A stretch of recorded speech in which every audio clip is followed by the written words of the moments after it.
شیعہ یہ ظلم کرتے ہیں اور وہ کہتے ہیں کہ ابو بکر عمر خلافت کے لالچی تھے. قرآن جو ہے وہ حضرت عمر کے مشورے کے اوپر نازل ہوا. حضرت عمر رضی اللہ تعالیٰ عنہ تلوار لے کے مدینے کی گلیوں میں گھوما کرتے تھے کہ جس نے کہا کہ جناب رسول خدا اس دنیا سے رحلت فرما گئے ہیں میں اس کی گردن کاٹ دوں گا. وہ کہتے تھے کہ اللہ کے نبی نے اپنا کام ابھی پورا کیا ہی نہیں ہے. جب جناب رسول خدا نے صلح حدیبیہ پہ صلح کر لی تو جناب عمر رضی اللہ تعالیٰ عنہ معترض ہوئے. پوری زندگی وہ شرمندہ رہتے تھے کہ میں نے رسول اللہ پہ اتنی جرأت کیوں کی. اعوذ باللہ من الشیطان الرجیم بسم اللہ الرحمن الرحیم واعتصموا بحبل اللہ جمیعا ولا تفرقوا. سب مل کر اللہ کی رسی کو مضبوطی سے تھامے رکھو اور فرقوں میں مت پڑو. فرقوں کی دکانیں بند. Damage has been done. السلام علیکم ناظرین، ڈیجیٹل رنگ کے پلیٹ فارم سے شعیب حسن آپ سے مخاطب ہے. پچھلے کئی عرصے سے فرقہ واریت کا زور چلتا آ رہا تھا اور تمام لوگ اسی چیز پہ اٹے ہوئے تھے کہ ہمارے بڑے یہ کرتے رہے ہیں ہم یہی کرتے رہیں گے. ایک فرقے سے نہیں، دو سے نہیں، جتنے بھی فرقے ہیں ان سے ٹکر لی. انجینئر محمد علی مرزا میرے ساتھ موجود ہیں. السلام علیکم. جی وعلیکم السلام ورحمۃ اللہ وبرکاتہ.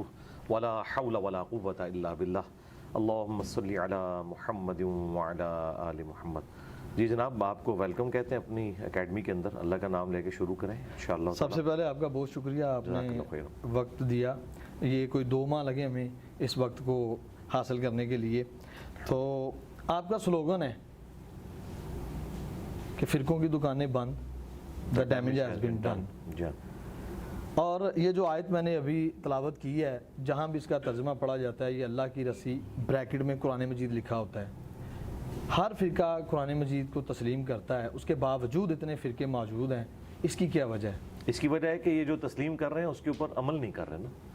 اور یہ جو آپ بریکٹ میں قرآن مجید کہتے ہیں نا، یہ صرف وہ لوگ لکھتے ہیں کہ جو واقعی قرآن کو اللہ کی رسی مانتے ہیں. سارے لوگ نہیں مانتے. آپ اگر بریلوی مکتب سے پوچھیں، ان کی تقریر علماء کی دیکھیں، وہ آپ کو بتا رہے ہوتے ہیں کہ رسی کے اندر کئی ایک چھوٹی رسیاں ہوتی ہیں اور وہ سارے بل مل کے ایک رسی تیار ہوتی ہے. تو ایک اللہ کی محبت کا بل ہے، ایک صحابہ کرام کی محبت کا بل ہے، ایک نبی الاسلام کی محبت کا، ایک اہل البیت کا، اور پھر بیچ میں اپنے بابا بھی داخل کر دیتے ہیں. اور وہ کہتے ہیں یہ سارے مل کے اللہ کی رسی بناتے ہیں. قرآن کو کہاں ماننے کے لیے تیار ہے؟ یہ قرآن کی بات تو ہم نے آگے کی ہے کہ بھائی صحیح مسلم کے اندر جو غدیر خم کی حدیث ہے، قرآن اور اہل بیت 6225 سے لے کے 6228 تک 4 حدیث، اس میں کہا گیا ہے کہ قرآن اللہ کی رسی ہے. جو اسے پکڑے گا ہدایت پہ ہوگا، جو چھوڑ دے گا گمراہ ہو جائے گا. تم اللہ کی کتاب کو پکڑو، اپنا تعلق اس کے ساتھ مضبوط کرو. تو یہ قرآن کے اندر آیا. اصل میں ان کو دھوکہ لگا ہے اس ایک حدیث کی وجہ سے جسے علماء نے اپنے فرقے کو چمکانے کے لیے اور چندے بٹورنے کے لیے استعمال کیا. جو ابو داؤد کے اندر حدیث موجود ہے. ترمذی کے اندر جو روایت ہے مانا علی و اصحابی، وہ تو روایت کمزور ہے. ابو داؤد والی حدیث صحیح ہے کہ میری امت کے 72 فرقے جو ہے جہنم میں جائیں گے اور ایک گروہ جو ہے وہ حق پر ہوگا. اب ان کو یہ حدیث مل گئی تو انہوں نے کہا کہ ہم اپنے سوا سارے فرقوں کو جہنمی ڈکلیئر کریں اور اپنے فرقے کو وہ ناجیہ ڈکلیئر کریں. حالانکہ اس میں فرقے کو جنتی نہیں کہا گیا تھا، ایک گروہ. بخاری مسلم میں ہے کہ میری امت کا ایک گروہ قیامت تک حق پر قائم رہے گا. فرق تو عربی میں کہتے ہیں ٹوٹ کے الگ ہونے کو. اسلام اپنی اصل تھا درخت، اس سے ٹوٹ کر جو الگ ہوا، یہ پتے الگ ہوتے ہیں، انہیں فرق کہا جاتا ہے. کوئی پتا درخت کو نہیں کہہ سکتا کہ ایک فرق میں بھی ہوں ایک تو بھی ہے، وہ تو اصل تھا. تو اصل تھی اسلام مسلم، اس سے ٹوٹ کر فرقے بننا شروع ہوئے. اور نبی الاسلام نے پہلے پیش گوئی کی تھی کہ تم نے اس سسٹم کا حصہ نہیں بننا. نبی الاسلام نے یہ نہیں کہا کہ فرقے بناؤ، آپ نے کہا کہ بن جائیں گے اور ایک گروہ حق پر ہوگا. یعنی فرقہ کبھی بھی حق پہ نہیں ہوگا. فرقے سارے کے سارے جہنمی ہیں جو اپنے آپ کو فرقہ واریت میں بانٹتا ہے. ان الذین فرقوا دینہم وکانوا شیعا لست منہم فی شیء. اے نبی، جنہوں نے اپنے آپ کو فرقوں میں بانٹ لیا اور گروہ در گروہ ہو گئے، آپ کا ان کے ساتھ کوئی تعلق نہیں ہے. تو فرقوں کا نبی الاسلام سے کوئی تعلق نہیں. یہ بس ایک غیبی خبر تھی. جس طرح صحیح مسلم میں حدیث ہے قرب قیامت میں عورتیں ایسا لباس پہنیں گی گویا کہ وہ ننگی نظر آئیں گی، یعنی چست ہوگا یا باریک. تو اس کا مطلب یہ نہیں تھا کہ آپ نے اپنی عورتوں کے ساتھ ایسا معاملہ کرنا ہے. یہاں پہ بھی ایک خبر تھی، غیبی خبر کو انہوں نے حکم بنا دیا کہ فرقے بناؤ. اور پھر حال یہ کہ فرقے بنانے کے بعد انہوں نے کیا کیا؟ اپنے آپ کو جنتی کہا اور باقی سب کو جہنمی کہا. تو پھر اگر ہم دوسرے کی نظر سے دیکھیں تو آپ بھی جہنمی ہیں. تو اس کا اینڈ یہ ہے کہ آپ اس طرف واپس آ جائیں جہاں سے فرقے سٹارٹ ہوئے تھے اور وہ اصل تھی، اس سے فرقے بنے تھے، اور وہ ہیں محمد رسول اللہ صلی اللہ علیہ وآلہ وسلم، ان کے اہل البیت، ان کے صحابہ کرام علیہم رضوان. اگر بات کریں اہل البیت کی تو مودت کا ذکر آتا ہے قرآن مجید میں، آیہ مباہلہ آتی ہے قرآن مجید میں، انما یرید اللہ کی آیت آتی ہے قرآن مجید میں، آیت تطہیر آتی ہے. ان تمام تر آیاتوں کے باوجود جناب رسول خدا کے جانے کے فوراً بعد اہل بیت کے ساتھ کیا ہوتا ہے، وہ کس طرح سے تنہا ہو جاتے ہیں؟ امام حسن علیہ السلام کے ساتھ کیا ہوتا ہے، امام حسین علیہ السلام کے ساتھ کیا ہوتا ہے، اور جو ان کی بات کرتا ہے جیسے سلیم ابن قیس ہیں اور مختار ثقفی ہیں، مالکی اشتر ہیں، وہ ان سے محبت کرنے کے زمرے میں ان کو تنہا کر دیا جاتا ہے. یہ اس دور کی بات ہے. اور اگر اس دور کی بات کریں تو آج بھی جو اہل بیت کی بات کرتا ہے، جیسے آپ ہیں، مولانا اسحاق تھے، مولانا طارق جمیل ہیں، تو ان کو الگ کر دیا جاتا ہے، فتوے لگائے جاتے ہیں. ایسا کیوں ہے؟ دیکھیں ہمیں تو کوئی اس کی پرواہ نہیں ہے. انہوں نے ہمیں کیا الگ کرنا تھا، ان کو ہم نے ان کی عوام سے ہی الگ کر دیا. عوام ان کے اوپر لانتے بھیج رہی ہے. اس وقت تو اس دفعہ جو ورلڈ کپ ہے وہ ہم نے جیتا ہے، ہاں اللہ کے فضل سے. تو ہاں پرانے زمانوں میں آپ کہہ سکتے ہیں بظاہر دنیاوی طور پر اہل البیت کو وہ کامیابیاں نہیں ملی دنیاوی طور پر، آخرت کے پوائنٹ آف ویو سے تو وہ کامیاب ہے جو ملنی چاہیے تھی. لیکن اب تو یہ جو مبارک دور ہے اس کے اندر تو ہر طرف اہل البیت کا ہی ذکر ہے. اب رہ گیا یہ جو نبی الاسلام کی وفات کے بعد، تو یہ ہمیشہ ایسے ہوا ہے کہ جب مخلص ساتھی رخصت ہوتے ہیں نا تو ان کے رخصت ہونے کے بعد پھر ظاہر ہے کہ نا ہنجار نا خلف لوگ منظر عام کے اوپر آ جاتے ہیں. نبی الاسلام کے جو اپنے مخلص ساتھی تھے انہیں تو اہل بیت کی عظمت کا پتہ تھا اور اس لیے انہوں نے پورے پیشن کے ساتھ ان کا ساتھ دیا. ایک ثقیفہ بنی ساعدہ والا جو ایشو ہے وہ چونکہ at the end of the day mishandling کے باوجود اس کے اوپر سیدنا علی نے ایگری کر لیا، لہٰذا وہ تو چیپٹر ہو گیا کلوز. اس میں بھی جو امام بخاری ہیں وہ لکھتے ہیں کہ 6 ماہ بعد جناب امیر کو پتہ چلتا ہے کہ خلافت کا سلسلہ جو سارا یہ نہیں ان کو پتہ چل گیا تھا، انہوں نے بیعت نہیں کی تھی. امام بخاری نے یہ نقل کیا ہے، مسلم نے بھی، کہ 6 مہینے تک انہوں نے بیعت نہیں کی. اچھا، جناب امیر المومنین علی بن ابی طالب کو اس واقعے کی خبر نہ دینا یا خبر نہ ہونا، اس کے پیچھے کیا پس منظر ہے؟ اس کے پیچھے پس منظر سیدنا ابوبکر عمر نہیں ہے. وہ تو بیچارے بیٹھے ہوئے تھے میت کے اوپر، انہیں تو آ کے یہ خبر ملی ہے کہ ثقیفہ بنی ساعدہ میں سعد ابن عبادہ کو لوگ امیر چننے لگے ہیں. لہذا سب سے بڑا جو غالی شیعہ یہ ظلم کرتے ہیں اور وہ کہتے ہیں کہ ابوبکر عمر خلافت کے لالچی تھے. اگر یہ خلافت کے لالچی ہوتے تو یہ ثقیفہ بنی ساعدہ کی میٹنگ کال کرتے. میٹنگ تو انصار مدینہ نے کال کی ہوئی تھی جو خود شیعان علی تھے، تو سٹارٹ تو وہاں سے ہوا نا. اور وہ حضرت علی کو نہیں چن رہے تھے، سعد ابن عبادہ کو چن رہے تھے.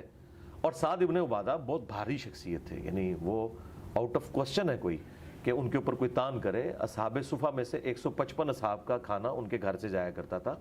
یہ 2 بندے ہیں جنہوں نے نبی الاسلام کو مدینے میں سپورٹ کیا ہے، سعد ابن معاذ جو اوس کے سردار تھے اور خزرج کے سعد ابن عبادہ. اگر یہ 2 بندے نہ ہوتے تو نبی الاسلام کی دعوت کو جو یہ عروج ملا ہے جو اللہ تعالیٰ نے یعنی صحابہ کے ذریعے ہاتھ مضبوط کیے ہیں، تو یہ 2 بندے ہیں. ان میں سے ایک سعد ابن عبادہ تھے. سعد ابن معاذ تو شہید ہو گئے تھے غزوہ خندق کے موقع پر، جو انہیں یہاں پہ تیر لگا تھا اور وہ زخم جاری ہو گیا تھا.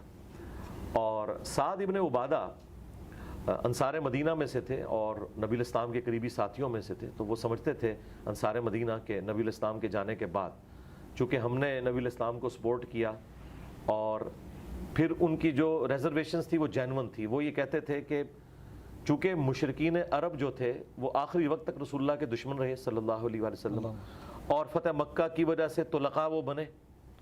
اب ان کے آنے والی نسلیں اپنے آباء و اجداد کا بدلہ ہم سے لیں گی، کیونکہ ہم انصار مدینہ وہ تھے جنہوں نے ان مشرکین عرب کے آباء و اجداد کو قتل کیا ہوا تھا. اور ان میں حضرت علی بھی تھے جو خود مہاجر تھے، لیکن کتنے بڑے بڑے قریش کے سردار حضرت علی کے ہاتھوں قتل ہوئے تھے غزوہ بدر میں، احد کے اندر، خندق کے اندر. تو انصار مدینہ کو یہ ڈر تھا. وہاں پہ آپ کو یہ روایتیں بھی بخاری مسلم میں ملیں گی کہ ایک امیر تم میں سے ہو، ایک ہم میں سے ہو. ہاں بالکل. تو لیکن امیر تو 2 ہو ہی نہیں سکتے، یہ تو بالکل اللاجیکل بات تھی نا. 2 امیر تو ہو ہی نہیں سکتے نا. یہ تو اللہ تعالیٰ نے دنیا میں نظام ہی ایسا نہیں بنایا. جب بھی کوئی جوائنٹ سسٹم بنتا ہے اس کا امیر ایک ہوتا ہے، خاندان میں امیر ایک ہوتا ہے، وہ مرد ہوتا ہے. الرجال قوامون علی النساء. خود اللہ نے اپنے بارے میں کہا ہے کہ اگر اللہ کے ساتھ کوئی اور الہ ہوتا تو یہ زمین و آسمان کا نظام درم برم ہو جاتا سورۃ الانبیاء کے اندر. تو یہ تو ہو نہیں سکتا، لیڈر ایک ہی ہوتا ہے. نبی الاسلام کے ہمارے زمانے میں بھی تو ایک تھا نا، آپ نے اپنے ساتھ کسی کو شامل تو نہیں کیا لیڈرشپ کے اندر. یہ ہو نہیں سکتا، یہ ڈیمانڈ ان کی غلط تھی. البتہ جب ثقیفہ بنی ساعدہ کے اندر یہ میٹنگ کال کی اور سیدنا ابوبکر عمر کو بتایا گیا تو وہ تو اس نیت سے تو وہاں گئے نہیں تھے کہ کوئی بیعت ہوگی، لیکن قبائلی سسٹم تھا. آپ ان حالات و واقعات کو اگر دیکھیں جہاں پہ تلواریں نکل آئی ہیں اور جنگ و جدل والا معاملہ ہو گیا ہے، اس وقت وہ تلے ہوئے تھے کہ سعد ابن عبادہ کو ہم نے خلیفہ چننا ہے. تو وہاں پہ حضرت عمر کہتے ہیں میں نے اپنے دماغ میں ایک تقریر بنائی ہوئی تھی میں کروں گا، لیکن حضرت ابوبکر نے مجھے خاموش کروا دیا۔ ظاہر ہے حضرت ابوبکر یہ سمجھتے تھے جذباتی ہیں، کوئی معاملہ مس ہینڈل نہ ہو جائے، لیکن وہ کہتے ہیں جو میں نے اپنے دماغ میں پوائنٹس سوچے تھے ان سے بہتر حضرت ابوبکر نے تقریر کی۔ انہوں نے کہا دیکھیں نبی علیہ السلام قریش میں سے تھے، لہٰذا آپ کا سکسیسر بھی قریش میں سے ہونا چاہیے، اور انصار مدینہ تم لوگ رسول اللہ کے ساتھ وزیر کی حیثیت سے تھے، تو جو بھی اب امیر چنا جائے تم وزیر کی حیثیت سے رہو، اللہ کے نبی تم سے راضی ہیں اور یہ سارے معاملات ہیں۔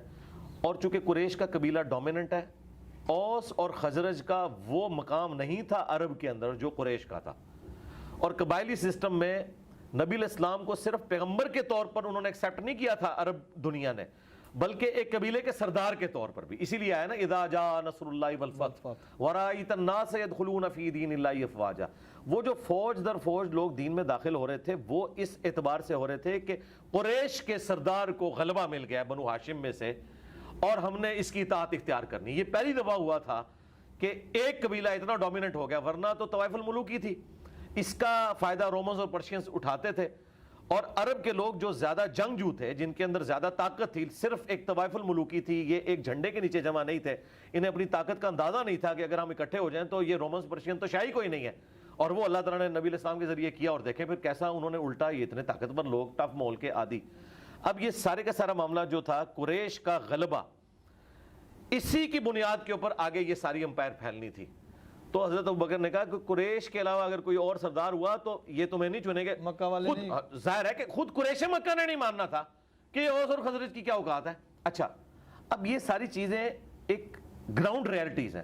اب آپ لوگوں کو آیتیں حدیثیں نہیں سنا کے کہہ سکتے کہ جی وہ سب انسان اللہ کے نزدیک برابر ہے، یہ ساری چیزیں نہیں ہو سکتی۔ بہرحال اللہ تعالیٰ نے بنو ہاشم کو تو جان والوں پہ فضیلت دی ہے نا، بنو اسرائیل کو بھی دی، بنو اسماعیل کو بھی، تو قریش مکہ بنو اسماعیل تھے نا، اور ان میں بھی ایک ڈومیننٹ قبیلہ، نبی علیہ السلام کی ایک نسبت تو انہیں حاصل تھی، تو یہ جینون تھا۔ اب اس وقت حضرت ابوبکر نے کیا کیا، بخاری مسلم کے الفاظ ہیں، آپ نے ابو عبیدہ اور حضرت عمر کا ہاتھ یوں پکڑ کے کہا کہ یہ دو بندے ہیں، ان میں سے کسی کو اپنا خلیفہ چن لو۔ اچھا یہ اس وقت کرنا کیوں ضروری تھا؟ آپ کی نظر میں اور میری نظر میں تو یہ ہونا چاہیے تھا کہ اس وقت تھوڑا سا وقفہ لے لیا جاتا، نبی علیہ السلام کی تدفین سے فارغ ہو لیتے اور پھر ایک میٹنگ کال کے معاملات کرتے، لیکن یہ معاملہ اس طرف جانے والا نظر نہیں آ رہا تھا۔ اس وقت کی سچویشن کو وہی بہتر سمجھ سکتے ہیں، اور اس میں مجھ سے پکا لے لیں، امام حسن نے معاویہ بن ابی سفیان کے ہاتھ پہ جو صلح کی ہے، ان کے اپنے ساتھیوں نے کہا کہ اس نے ہمیں ذلیل کروا دیا ہے، لیکن یہ تو امام حسن سمجھ سکتے ہیں، یا میں ان کے اس درد کو سمجھ سکتا ہوں کہ انہیں کس مجبوری میں صلح کرنی پڑی ہے۔ صلح ہی اس وقت بہتر آپشن تھی، ورنہ وہ تو 40,000 کا لشکر لے کے گئے تھے معاویہ سے لڑنے کے لیے، لیکن انہوں نے دیکھا کہ ان کے سردار خرید لیے گئے ہیں اور یہ معاملہ بگڑ جائے گا، تو انہوں نے کہا بھائی بہتر یہ ہے کہ اس معاملے کو میں یہاں پہ تو ٹھپ میں کر دوں۔ یہاں پہ تھوڑی یہ پورا مقدمہ ہے، وہ آپ اپنے پاس رکھیں، سوال اینڈ پہ کر لیجئے گا، میں مقدمہ کلیئر کر رہا ہوں، ورنہ ٹیمپو وہ ٹوٹ جائے گا۔ میں آپ کو بتا رہا ہوں کہ آج بیٹھ کے کوئی سچویشن کا اندازہ نہیں کر سکتا جب تک آپ زمانے میں ریورس جا کے وہ سارے حالات دیکھ نہ لیں۔ تو حضرت ابوبکر نے اس وقت یہ ریلائز کیا کہ بھائی اگر اس وقت کوئی ڈیسیژن نہ ہوا تو یہ تلپٹ ہو جائے گا، اور یہ انصار مدینہ کو چنیں گے اور ایک نئی گیم شروع ہو جائے گی، قریش مکہ میں ہی پھوٹ پڑ جائے گی۔ اب اس کا آخری حل یہ ہے کہ ان دو بڑے سرداروں میں سے ایک کو چن لیا جائے، اور انہوں نے کن بندوں کے نام پیش کیے؟ ابو عبیدہ بن جراح، جن کو نبی علیہ السلام نے امین الامت کہا تھا۔ نجران کے جب عیسائی آئے، بخاری میں آئے، وہ مبالغہ تو نہیں ہو سکا تھا، مسلم میں آئے کہ مولا علی، حسن، حسین اور فاطمہ کو لے کے نبی علیہ السلام آئے، لیکن مبالغہ ہوا نہیں کیونکہ کرسچن ریڈی نہیں ہوئے۔ لیکن پھر انہوں نے کہا کہ اگر مبالغہ ہوا تو ہم مارے جائیں گے، اگر یہ جھوٹا نبی ہوا تو پھر ہمیں کوئی ڈر نہیں، تو آپ ہمارے ساتھ کوئی اپنا ایسا قریبی آدمی بھیجیں۔ تو آپ نے فرمایا میں امین الامت تمہاری طرف بھیجوں گا۔ پھر نبی علیہ السلام نے ابو عبیدہ بن جراح کو بھیجا۔ تو حضرت ابوبکر نے وہ ایک سوٹیبل پرسنالٹیز کے ہاتھ اس طریقے سے کھڑے کیے اور کہا ان میں سے چن لو، لیکن ان دونوں نے کہا کہ حضرت آپ کے ہوتے ہوئے ہم نہیں کریں گے، کیونکہ نبی علیہ السلام نے آپ کو مسلح پر کھڑا کیا تھا اور اس کی وجہ سے ہم آپ کو خلیفہ چنیں گے، اور چنا۔ انصار مدینہ بھی ایگری کر کے، سعد بن عبادہ اکیلے رہ گئے، ان کے اپنے قبیلے کے لوگ اپنے سردار کو چھوڑ کے حضرت ابوبکر کے اوپر راضی ہو گئے۔ اس سے آپ کو اندازہ ہوگا کہ حضرت ابوبکر کی پرسنالٹی کتنی بڑی تھی، ادروائز وہ پورا قبیلہ چھوڑ دیتا، انہوں نے اپنے سردار کو چھوڑ کے حضرت ابوبکر کی بیعت کر لی۔ اس سے حضرت ابوبکر کی ڈومیننسی نظر آتی ہے، حالانکہ وہ کمزور آدمی تھے یار، بوڑھا آدمی تھا، ایک کوئی پہلوان نہیں تھا، کوئی آپ کو حدیثوں میں نہیں ملے گا کہ انہوں نے بدر میں اتنے بندے قتل کر دیے تھے تو وہ یہ تھے تو وہ تھے، نہیں، ان کی ایک بزرگی، نبی علیہ السلام کے ساتھ قربت، یار غار ہونا، یہ ساری چیزیں، پھر نبی علیہ السلام کے وہ سسر بھی اور ساری قربت، یہ ساری چیزوں کی وجہ سے ان کے اوپر ایگری کر گئے اور وہ بیعت ہو گئی اور پھر وہ سارا معاملہ ہوا۔ حضرت علی کو یہ کلک تھا کہ اس مشورے میں مجھے شامل کرنا چاہیے تھا. 6 مہینے انہوں نے بیعت نہیں کی. 6 مہینے کے بعد بخاری مسلم میں آتا ہے انہوں نے حضرت فاطمہ کی جب وفات ہو گئی انہوں نے حضرت ابوبکر کو پیغام بھیجا اور کہا کہ آپ میرے پاس آئیں اور اپنے ساتھ کسی کو نہیں لے کے آنا. اور وہ راوی کہتا ہے کہ آپ نہیں چاہتے تھے کہ حضرت عمر ساتھ آئیں کیونکہ وہ جذباتی. تو حضرت عمر نے روکا حضرت ابوبکر کو کہ آپ اکیلے نہ جائیں. انہوں نے کہا میں اہل بیت رسول سے کوئی نیگیٹو چیز امید نہیں کرتا, اس سے آپ کو ان کی کمٹمنٹ کا. وہ اکیلے گئے, حالانکہ بہت بڑا رسک تھا اکیلے جانا. اچھا, جبکہ خلافت کا جھگڑا چل رہا ہے. اور دوسرا آپ دیکھیں خلیفہ وقت جو ہے وہ حضرت ابوبکر ہیں. ہونا تو چاہیے تھا وہ کہتے تم میرے دربار میں آؤ, انہیں پتا تھا اس گھر سے ہمیں دین ملا ہے, یہ ہمارے بڑے ہیں. یہ ان کا جانا. پھر حضرت علی جب یہ بات کی کہ آپ کو جو اللہ تعالیٰ نے یہ فضیلت دی اور یہ حالات و واقعات فیوریبل ہوئے, ہمیں کوئی حسد نہیں ہے, لیکن آپ نے ہمیں مشورے میں بھی شامل نہیں کیا. اس پہ حضرت ابوبکر رو پڑے. اس کے بعد حضرت علی نے کہا دیٹس آل, اب میں اعلانیہ آپ کی بیعت کروں گا. زور کے وقت حضرت ابوبکر ممبر پہ چڑھے, حضرت علی کے فضائل بیان کیے. اس کے بعد سیدنا علی چڑھے اور حضرت ابوبکر کے فضائل بیان کیے اور اپنی بیعت نہ کرنے کی وجہ بتائی. انہوں نے بھی بتایا. الٹیمیٹلی یہ سارا پیچ اپ ہو گیا. اور اس کے بعد جتنی جنگیں ہوئی ہیں ان میں تھنک ٹینک کے طور پر حضرت علی کبھی بھی علیحدہ نہیں ہوئے حضرت ابوبکر سے, نہ حضرت عمر سے. سارے معاملات مشورے کے ساتھ چلتے تھے. تو اس وقت ایک معاملہ ہوا, لیکن چونکہ at the end of the day وہ سیٹل ہو گیا. اب سیٹلمنٹ کے بعد ان گڑے مردوں کو اکھاڑنا تب درست ہے جب حضرت علی اس بیعت کے اوپر راضی نہ ہو. جب وہ راضی رہے ہیں, تینوں خلفاء کے ساتھ رہے ہیں.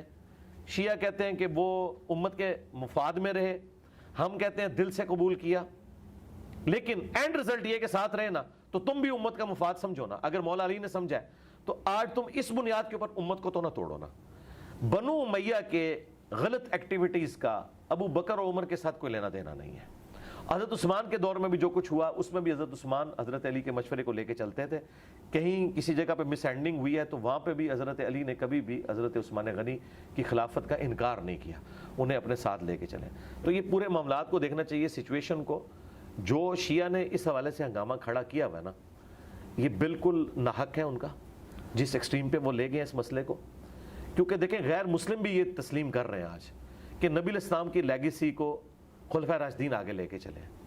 اور قرآن میں اللہ کا وعدہ تھا هُوَ ارسل رسولہ بالہدیٰ ودین الحق لیظہرہ علی الدین کلہ. نبی الاسلام کے ذریعے تمام ادیان کے اوپر اس دین کو غالب کرنا تھا. لیکن نبی الاسلام کی مبارک زندگی میں یہ دین تو صرف عرب کی سرزمین میں غالب ہوا ہے, سارے ادیان پہ تو غالب نہیں ہوا. رومنز اور پرشینز کے اوپر تو خلفائے راشدین کے دور میں ہوا ہے. تو خلفائے راشدین کی جو فتوحات ہیں یہ نبی الاسلام کی اس دعوت کی کنٹینیوشن ہے. اللہ تعالیٰ نے ان کے ذریعے اتنا بڑا کام دیا کہ دیکھیں نبی الاسلام کی وفات کے وقت ہزاروں لوگ جب مرتد ہو گئے اور صحابہ کرام کی تعداد کم رہ گئی ہے, تب بھی وہ دلیری کے ساتھ لڑے ہیں. اور اللہ نے نہ صرف عرب پہ ان کو غلبہ دیا ہے, جھوٹے پیغمبروں کے اوپر غلبہ دیا ہے, منکرین زکوٰۃ کے اوپر غلبہ دیا ہے, الٹا سپر پاور سے ٹکرا گئے. یہ تو اس طریقے سے ہے کہ میں ایک محلے کی ٹیم بناؤں اور آپ کو پتا چلے گا اگلا ورلڈ کپ اس نے جیت لیا ہے, تو یہ غیر معمولی واقعی ہو سکتا ہے نا. تو یہ اللہ تعالیٰ کی غیبی تائید تھی. باقی جو مسئلے مس ہینڈل ہوئے وہ زیادہ بگڑے ہیں بنو امیہ کی وجہ سے, جب انہوں نے ممبروں پہ سب و شتم شروع کیا اور یہاں پہ شیعان علی کے اندر پھر ایک غم کی کیفیت آئی اور پھر وہ ان کو جلانے کے لیے اوپر تک چلے گئے. اور یہ ہوتا ہے, یعنی عمل کا جو رد عمل ہے یہ اس طرح ہوا ہے. اب اس ساری جو گفتگو آپ نے کی ہے میرے ذہن میں 4 سے 5 کویسچن ہیں. جی کریں ترتیب سے, نہیں ترتیب سے کریں, ترتیب سے. سب سے پہلے جناب ابو بکر اور حضرت عمر رضی اللہ تعالیٰ عنہما کا ادھر جانا. ایک اور روایت بیان کی جاتی ہے کہ حضرت عمر رضی اللہ تعالیٰ عنہ تلوار لے کے مدینے کی گلیوں میں گھوما کرتے تھے کہ جس نے کہا کہ جناب رسول خدا اس دنیا سے رحلت فرما گئے ہیں میں اس کی گردن کاٹ دوں گا. یہ ان کی کیفیت وہ خلافت والے وہ جو بنو سعدہ ثقیفہ میں واقعہ ہوا اس سے پہلے ہوئی کہ اس سے بعد؟ نہیں, اس سے پہلے تھی یہ کیفیت. یہ گلیوں میں نہیں گھومتے تھے, وہ صرف مسجد نبوی میں ایک ایکٹیویٹی پرفارم کی اور یہ کیفیت ان پہ چند منٹ کے لیے طاری ہوئی ہے بس. اور پھر آپ نے کہا اور وہ ختم ہوگی. وہ بخاری میں الفاظ ہے, جب حضرت ابوبکر نے خطبہ دیا نا, انک میت و انہم میتون آیت پڑھی, وما محمد الا رسول قد خلت من قبلہ الرسل یہ پڑھی, اور پھر خطبہ دیا من کان یعبد محمدا فان محمدا قد مات. جو محمد کی عبادت کرتا تھا جان لے محمد مر چکے, اور جو اللہ کی عبادت کرتا ہے وہ جان لے کہ اللہ کو موت نہیں کبھی آئے گی. اس کے بعد بخاری کے الفاظ ہیں کہ ابو بکر سے جب میں نے آیات اور یہ خطبہ سنا تو میرے پاؤں میرے جسم کا بوجھ نہیں اٹھا سکے, وہ نیچے گر پڑے اور کہتے ہیں مجھے یقین آ گیا کہ آپ نبی الاسلام دنیا سے چلے گئے. تو یہ وقتی کیفیت تھی, گلیوں میں کوئی نہیں گھومتے تھے. یہ عامی لوگوں نے آگے سفرے لگا دی ہیں, 10 ہوتا ہے. اور صفرے لگا کے بہت بڑی میں کر دیں گا یہ وہ، نہیں وقتی طور پہ تھی. اگر یہ بات مانی جائے تو پھر کیا نعوذ باللہ ان کا ذہنی توازن بگڑ گیا تھا؟ نہیں، ایک وقتی کیفیت تھی جو ان کے اوپر طاری ہوئی. اچھا وہ کیفیت یہ نہیں تھی کہ وہ یہ نہیں مانتے تھے کہ نبی نے مرنا نہیں ہے، انہیں پتا تھا کہ ہر انسان کو موت ہے. بے شک. ان کو یہ تھا، یہ قرآن میں آیا نا کہ اللہ نے اس دین کو غالب کرنا ہے. وہ کہتے تھے کہ اللہ کے نبی نے اپنا کام ابھی پورا کیا ہی نہیں ہے. ان کے یہ دماغ میں نہیں تھا یہ کام اللہ نے بعد میں پورا کروانا ہے، تاکہ اللہ تعالیٰ غیر مسلموں کے اوپر بھی یہ ثابت کرے کہ خلفۂ راشدین کے پیچھے، نبی الاسلام کی دعوت کے پیچھے اللہ کھڑا ہے. اگر نبی دنیا میں نہیں رہے تب بھی یہ دعوت آگے چلے گی. اور وہ لوگ جو خلفۂ راشدین سے بغض رکھتے ہیں ان کے اوپر بھی یہ حق کھلے کہ اللہ تعالیٰ نے انہیں دین کے کام کے لیے چنا. تو وہ یہ کہتے تھے کہ جس طرح موسیٰ علیہ السلام 40 دن کے لیے کوہ طور پہ گئے اور پھر واپس آ گئے تھے، نبی علیہ السلام ڈورمنٹ پوزیشن میں گئے، یہ واپس آ جائیں گے. تو جب وہ آیات پڑھی حضرت ابوبکر نے، کیونکہ حضرت ابوبکر فزیکلی نبی علیہ السلام کی ڈیڈ باڈی جس نے چیک کی ہے نا صحابہ میں سے، وہ حضرت ابوبکر ہے. ٹھیک. ہاں اس بات کو سمجھیں، باقی تو باہر تھے. مطلب ایک بندے کی میت اندر رکھی ہے، افواہیں ہیں کہ فوت ہوا ہے یا زندہ ہے، اور ایک قریبی آدمی اس کا جو محرم ہے، کیونکہ حضرت عائشہ کے وہ والد تھے، وہ اندر گیا ہے، اس نے جا کے نبض چیک کی، کنفرم کیا نبی علیہ السلام فوت ہو گئے. بخاری کے الفاظ ہے، ماتھے پہ بوسہ دیا اور کہا یا رسول اللہ ایک موت تو آپ کو آنی تھی، اب دوسری موت آپ کو نہیں آنی، اب آپ اللہ کی جنتوں میں. پھر جب آگے انہوں نے کنفرم کیا نا، تو اب باہر تو کوئی یعنی خدا نہ خواستہ ایک شخص کا والد فوت ہوتا ہے اور وہ باہر آ کے اناؤنسمنٹ کرتا ہے کہ بھائی میرے والد صاحب جو اتنے دنوں سے بیمار تھے وہ فوت ہو گئے ہیں. تو اب اگر باہر کوئی بندہ یہ سمجھ رہا تھا نہیں وہ ٹھیک ہیں یا ریکور کر رہے ہیں، وہ کہیں گے یار یہ بات کنفرم ہوگی. تو جب خبر کنفرم ہوئی ہے تو حضرت عمر کو پتہ لگ گیا کہ یہ ہونا تھا. پہلے وہ سمجھ رہے تھے افواہ ہے کہ حضور علیہ السلام پہ بے ہوشی کی کیفیت ہے، اور لوگوں نے سمجھ لیا کہ آپ فوت ہو گئے ہیں. فوت نہیں ہوئے ہوں گے، ہو سکتا ہے آپ وقتی طور پہ مطلب بے ہوش ہوئے ہیں اور واپس آگے. یہ تو آپ کے ساتھ غزوہ احد کے موقع پہ نہیں ہوا تھا کیا؟ غزوہ احد کے اوپر نہیں یہ مشہور ہو گیا تھا کہ آپ، کیونکہ وہ جب مولا علی نے آپ کا زخم صاف کیا، سیدہ فاطمہ نے زخم صاف کیا، مولا علی پانی لے کے آئے، جو بخاری مسلم میں آتا ہے نبی علیہ السلام کا خون اتنا بہہ گیا تھا آپ بے ہوش ہو گئے تھے. تو شہادت کی خبر تو اس وقت مشہور ہو گئی تھی، اور یہ آیت اس وقت نازل ہوئی تھی. امپلیمنٹ ادھر ہوئی، وما محمد الا رسول، محمد تو نہیں مگر ایک رسول، اگر یہ مر جائیں یا قتل کر دیے جائیں تو کیا تم دین سے الٹے قدم پھر جاؤ گے؟ اچھا بخاری کے الفاظ ہیں کہ صحابہ کرام کہتے ہیں کہ جب یہ آیت حضرت ابوبکر نے پڑھی تو ہمیں لگا یہ آیت ابھی نازل ہوئی ہے. یعنی آیت اتنی پرانی تھی، 8 سال پرانی، لیکن اس کی امپلیمنٹیشن اس وقت ہوئی. صحابہ کو صبر دینے والی یہی آیت تھی کہ محمد بھی ایک رسول ہے، انہوں نے بھی دنیا سے جانا ہے، کیا دین تم چھوڑ دو گے؟ اور بخاری کے الفاظ ہیں کہ پھر کتنے دن تک صحابہ کرام جب ایک دوسرے کو ملتے تھے تو یہی آیت پڑھتے تھے، ایک دوسرے کو ڈھار. جیسا ہم کسی کا افسوس کرتے ہیں نا، تو افسوس ان کا ہی ہوتا تھا وما محمد الا رسول قد خلت من قبلہ رسل. میں سمجھتا ہوں اتنی بڑی غم کی کیفیت سے صحابہ کا نکلنا اور پھر جنگوں میں اپنے مخالفین کو ہرا کے اتنی بڑی اسلامی اسٹیٹ کو قائم کرنا، یہ بہت غیر معمولی واقعہ ہے. دوسری بات آپ نے کی صلح حسن علیہ السلام کی کہ ان کے جو حامی تھے انہوں نے بھی اعتراض کیا. تو صلح حدیبیہ میں بھی تو یہی واقعہ کوٹ کرتا ہے امام بخاری کہ جب جناب رسول خدا نے صلح حدیبیہ پہ صلح کر لی تو جناب عمر رضی اللہ تعالیٰ عنہ معترض ہوئے اور حضرت ابوبکر کے پاس بھی گئے کہ ہم کیوں صلح کر رہے ہیں، کیا ہم حق پہ نہیں ہیں؟ اس کے بارے میں کیا موقف ہے آپ کا؟ دیکھیں وہ بخاری کے الفاظ ہیں، پوری زندگی وہ شرمندہ رہتے تھے کہ میں نے رسول اللہ پہ اتنی جرت کیوں کی. لیکن وہ جرت نبی علیہ السلام پہ اس لیے نہیں تھی کہ انہوں نے کوئی بدتمیزی کی ہے. نبی علیہ السلام سے ان کی فریکنس تھی، ان کا تقاضا یہ تھا کہ آج ہم طاقتور ہیں، ان کو کچل کیوں نہ دیں. صلح حسن ڈیفرنٹ ہے. صلح حسن کے کیس میں امام حسن کمزور تھے اور امیر شام طاقتور تھے کیونکہ انہوں نے ان کے گورنر خرید لیے ہوئے تھے. صلح حدیبیہ میں رسول اللہ طاقتور تھے، مشرکین عرب کمزور تھے، تبھی تو وہ صلح آفر کر رہے تھے. بالکل، ادروائز تو وہ مارنے کے لیے مدینے میں 3 دفعہ تو آ چکے تھے اور انہوں نے شرائط بھی اپنی منوائی. اچھا پہلا آپ نے فرق دیکھا تو لہٰذا حضرت عمر کی ڈیمانڈ غلط نہیں تھی. ان کا یا رسول اللہ آج ہم تگڑے ہیں، ایسی کی تیسی ان کی، ٹھیک ہے، تو پھر رسول اللہ مان لیتے اگر غلط نہیں تھے. میں آپ کو لاجیکلی بتا رہا ہوں دنیا کے پوائنٹ آف ویو سے کہ یہ صلح حسن سے بالکل ڈیفرنٹ کیس بنتا ہے. اچھا دوسری بات، نبی علیہ السلام نے کیوں نہیں مانا؟ اس لیے کہ نبی علیہ السلام کو اللہ تعالیٰ نے وحی کے ذریعے مستقبل بتا دیا تھا. اگر نبی علیہ السلام کے پاس وحی نہ آتی ہوتی نعوذ باللہ من ذالک، تو پھر انہوں نے حضرت عمر والا ڈیسیژن کرنا تھا کہ جب دشمن اب قابو میں آیا تو یہ تو میرے ساتھیوں کا قاتل ہے، میں ان کو چھوڑ. لیکن نبی علیہ السلام کو اللہ تعالیٰ نے وحی کے ذریعے بتا دیا تھا کہ ہم نے یہ طے کر لیا ہے کہ یہ صلح ہوگی، بظاہر دب کے ہوگی، لیکن اس صلح میں سے ہم آپ کی فتح نکالیں گے. ٹھیک ہے. اسی لیے حضرت عمر پتہ ہے خاموش کب ہوئے؟ بخاری کے الفاظ ہیں جب حضور نے کہا میں اللہ کا رسول ہوں, بالکل ایسے بس وہ خاموش ہو گئے.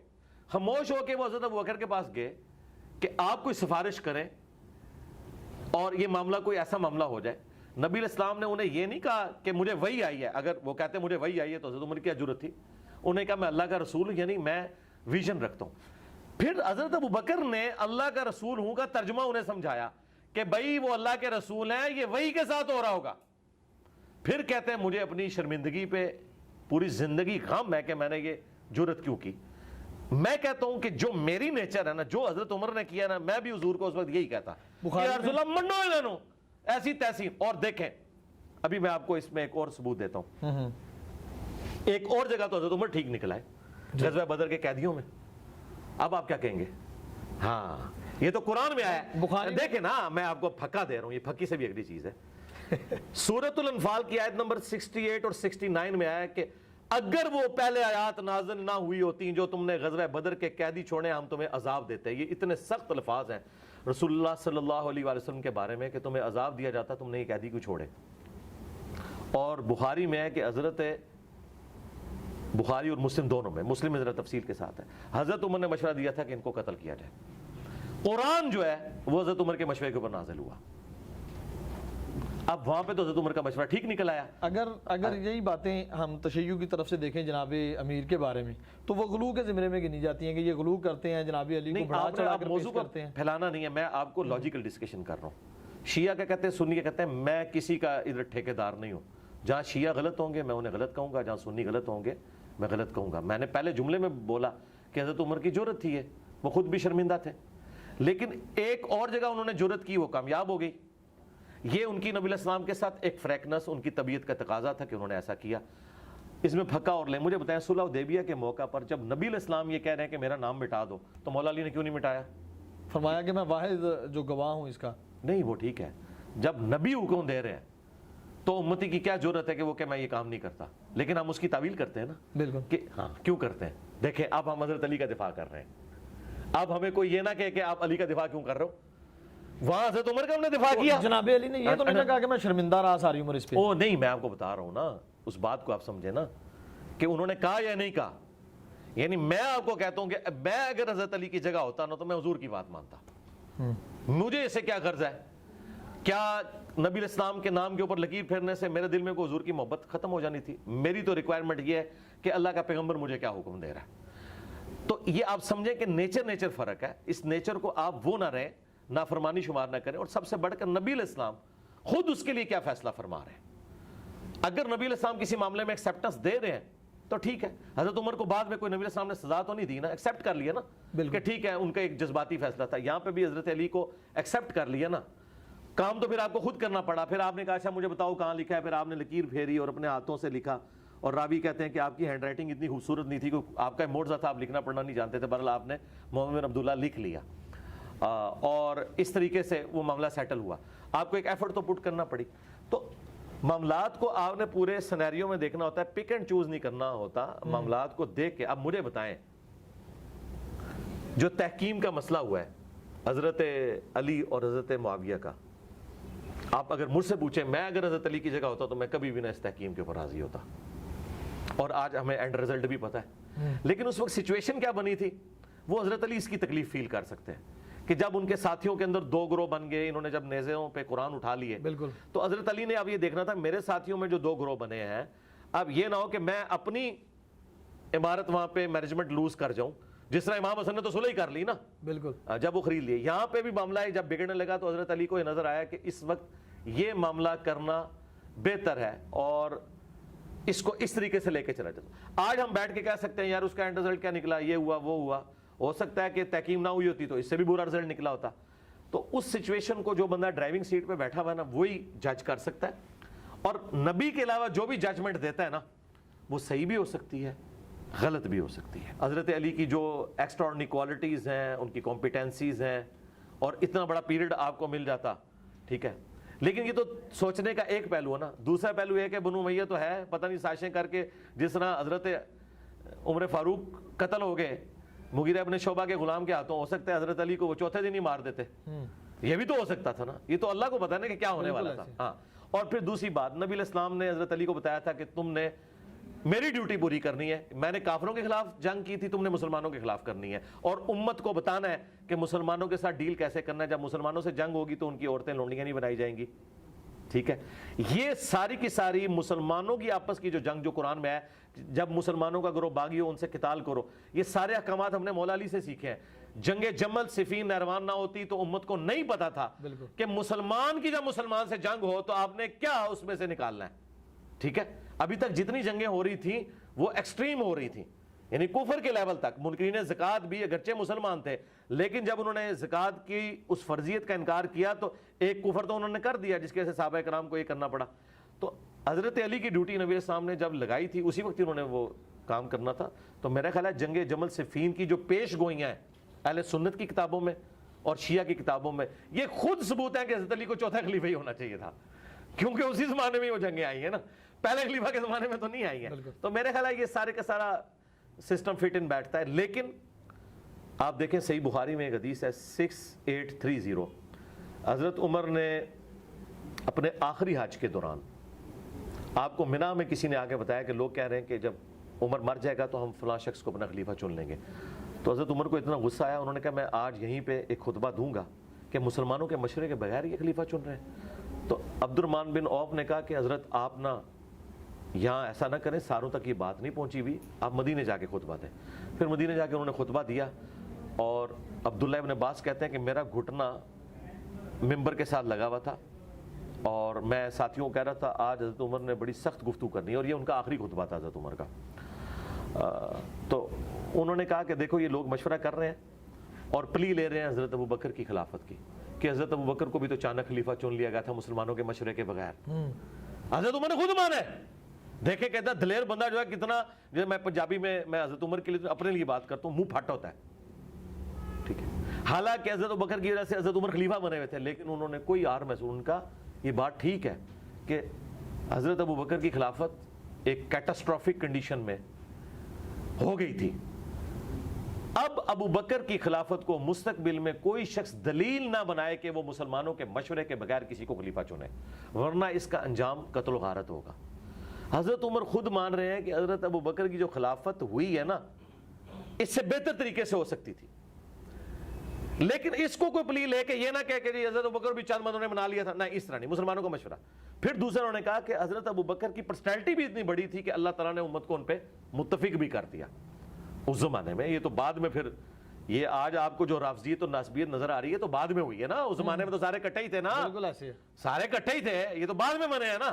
تو اس وقت تو حضرت عمر کی بات ٹھیک تھی نا، حضرت عمر کوئی 15ویں صدی میں تو بیٹھ کے نہیں کہہ رہے نا. آج تو ہم کہتے ہیں دو فرقے بن گئے ان جنگوں کی وجہ سے، لیکن اس زمانے میں تو سارے کٹھے ہی تھے نا. تو انہوں نے کہا آندہ کوئی ایسا کام نہ کرے. تو لہٰذا ہم یہ سمجھتے ہیں کہ حضرت علی کی خلافت جس سے اسٹیبلش ہوئی ہے مشورے کے ساتھ، حضرت علی نے تو خلافت لینے سے انکار کر دیا تھا. اور انہوں نے کہا یا تو انصاف ہوگا یا گوشہ نشینی میں اختیار کروں گا.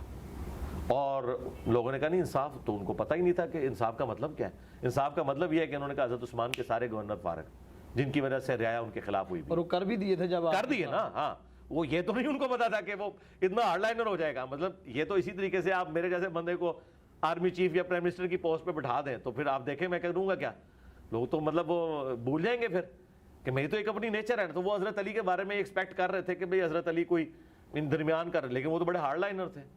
اس وقت انہوں نے کہہ دیا کہ ٹھیک ہے جی حضرت، ان کا پھر لو پھر پہلا ڈیسیژن ہے جی، پہلے ہی چھکا مار دیتا. اچھا، جناب ابو بکر کا خلیفہ منتخب ہونا، اس کے بعد جناب عمر کو وہ ڈائریکٹ سلیکٹ کرتے ہیں؟ نہیں، ڈائریکٹ نہیں سلیکٹ کیا، یہ بالکل جھوٹ ہے. اچھا، ہاں یہ بالکل جھوٹ ہے. مشورہ ہوا جی، مشورہ ہوا ہے. کتنے دن تک مشورہ رہا ہے. حضرت ابو بکر اچانک فوت نہیں ہوئے، بیمار ہوئے ہیں.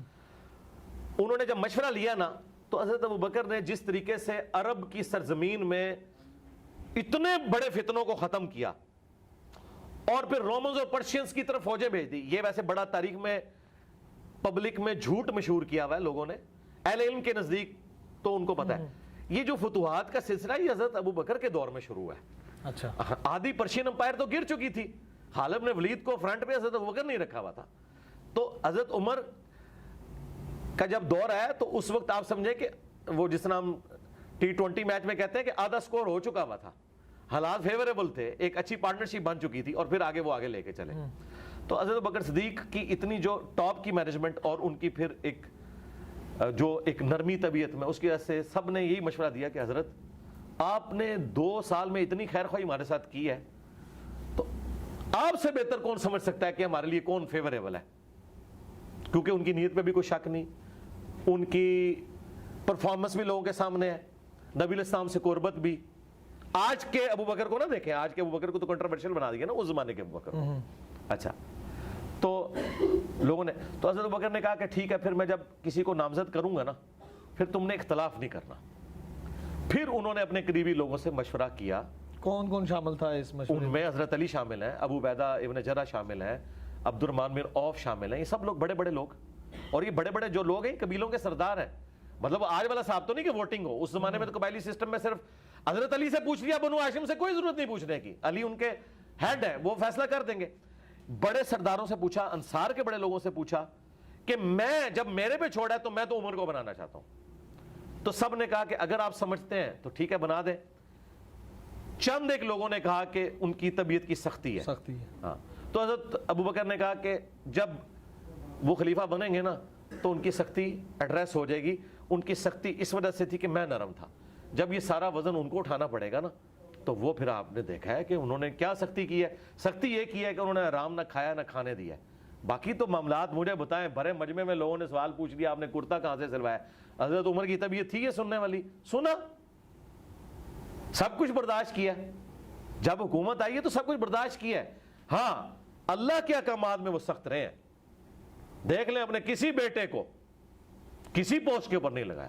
دیکھیں نا، کسی بندے کے کنڈکٹ سے نظر آتا ہے نا، چٹائی سے آغاز ہوا ہے، چٹائی پہ اختتام ہوا ہے، تو سسٹم سے کچھ حاصل نہیں کیا۔ دیکھیں دنیا میں انسان کچھ کرتا ہے، کس چیز کے لیے کرتا ہے نا، اپنی اولاد کے لیے کچھ چھوڑ کے مرتا ہے، کوئی جداد یا پوسٹ کچھ بھی نہیں کیا۔ اور جاتے ہوئے بھی 6 رکنی کمیٹی وہی بنائی ہے جس کے مشورے سے وہ بنے ہوئے تھے۔ تو کہا بس ٹھیک ہے، یہ 6 بندے ہیں جن سے نبی علیہ السلام وفات تک راضی رہے، ان میں سے ایک خلیفہ چن لیں۔